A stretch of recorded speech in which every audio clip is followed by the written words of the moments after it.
you a check during the pandemic, just like I gave people relief during the Great Recession.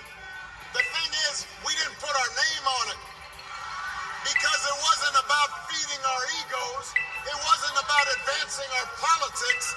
It was about helping people. That's the difference. Don't be giving them credit for that. Come on. He sent you a check. Do not fall for that okie doke. Don't be bamboozled. Don't get fooled. And don't get fooled when he talks about health care either. You ask Donald Trump what he's going to do to make health care more affordable. His only answer is end Obamacare and the Affordable Care Act. He doesn't really know why he wants to end it, except for the fact that I passed it. The problem he's got now is that it's popular because 50 million people have gotten health care because of it.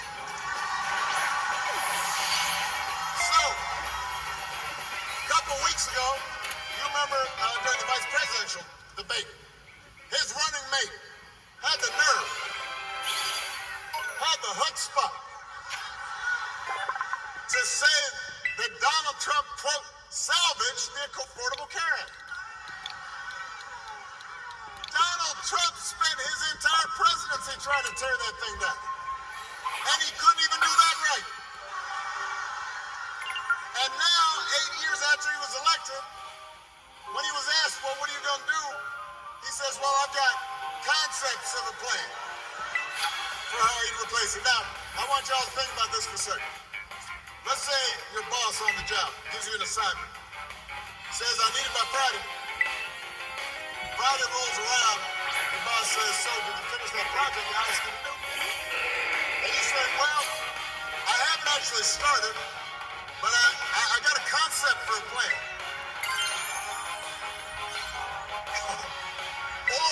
or you can try this at home. How did you throw in the trash? I have a concept of a plan to throw out the trash. How's that gonna go over? On the couch. That's how it'll go over. If it wouldn't work for you, why should it work for the next president of the United States? The good news is that Kamala Harris doesn't have concepts of a plan.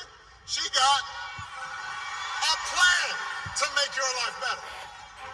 She's gonna go after corporations that unfairly jack up prices. She's going to make it easier to build and buy a home. She's going to limit out-of-pocket health care costs. She's going to give a Let's go. Let's go. Let's fucking go. Let's go. And if Congress passes a bill to restore the reproductive freedom that women had for nearly 50 years, the freedom that Donald Trump bragged about taking away, Kamala will sign it into law.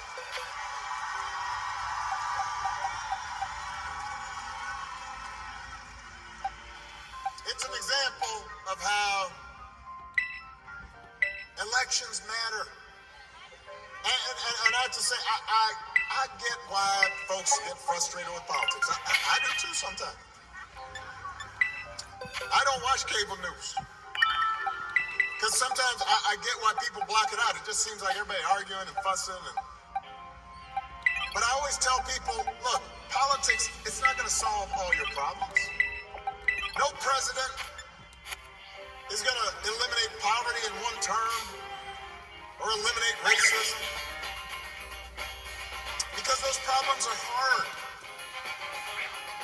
It takes steps, a little bit at a time, but your vote matters because that little bit of a time, that incremental improvement, that adds up. And things can get a little better or they can get a little or a lot worse. When I was president, we did not solve all problems with our healthcare system, but 50 million people getting health insurance that didn't have it before, that made a difference. You know somebody who has health insurance because of it. And I'm going to give you another example. When I was president, we put together an entire playbook for how to deal with a pandemic, because we had dealt with Ebola, we had dealt with the H1N1 virus. We put together a plan, and we practiced, and we had all the agencies in terms of how you're going to deal with the schools, and how we're going to do with the public health agencies. And we put it all together, and when Donald Trump came in, we gave him that playbook. And he, I guess, dropped it in the dustbin. 3 years later, a pandemic hit. And I want to be fair. Listen to me now. No matter who was president, the pandemic was going to be a huge crisis. People were going to get sick. People were going to die.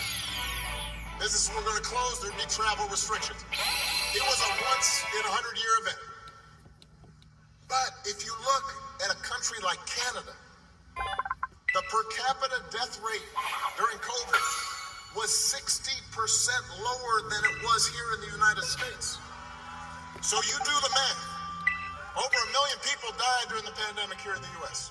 60% of over 1 million, that's 600,000 people. That's grandparents.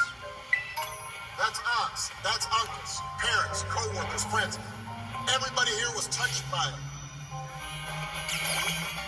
People might have been alive if we had had a competent administration who was paying attention and trying to do things better instead of talking about injecting bleach into your arm.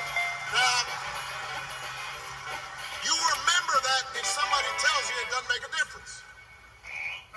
It will not make things perfect, but it does make a difference. To have somebody who's competent, somebody who sees you, somebody who respects you, somebody who cares about you, somebody who understands your dreams. And you need to remind folks who are still on the sidelines that the election is about more than just policies, it's about values, and it is about character. Some of you know when I was growing up, I didn't have a father in the house. But I did have people around me. A stepfather, grandparents, teachers, coaches, and most of all, my mother, who tried to teach me the difference between right and wrong. Who showed me what it meant to be honest and responsible, to work hard, to treat other people the way I wanted to be treated. And look, I was a knucklehead sometimes when I was a kid, and I didn't always live up to those values, even as a young adult. But over time, I internalized those values. And as an adult, I said, this is what I need to stand on. This is my foundation. And I suspect most of you grew up the same way. And one of the most disturbing things about this election and about Trump's rise in politics is how we seem to have set the values we were taught aside. How we seem to disregard them. How we pretend they don't matter. When Donald Trump lies about hurricane aid, you've got a hurricane in North Carolina, people desperate, and he and his vice president candidate deliberately circulate rumors that that money's being given to illegal aliens, illegal immigrants, as opposed to people who are desperate. When he cheats or shows utter disregard for our Constitution, when he calls service members who died in battle losers, or fellow citizens vermin, people make excuses for it. They act like it's okay as long as their side wins. And I've noticed this especially with some men who seem to think Trump's behavior is a sign of strength. That macho, I'm gonna own these folks. I'm gonna put them down. I am here to tell you,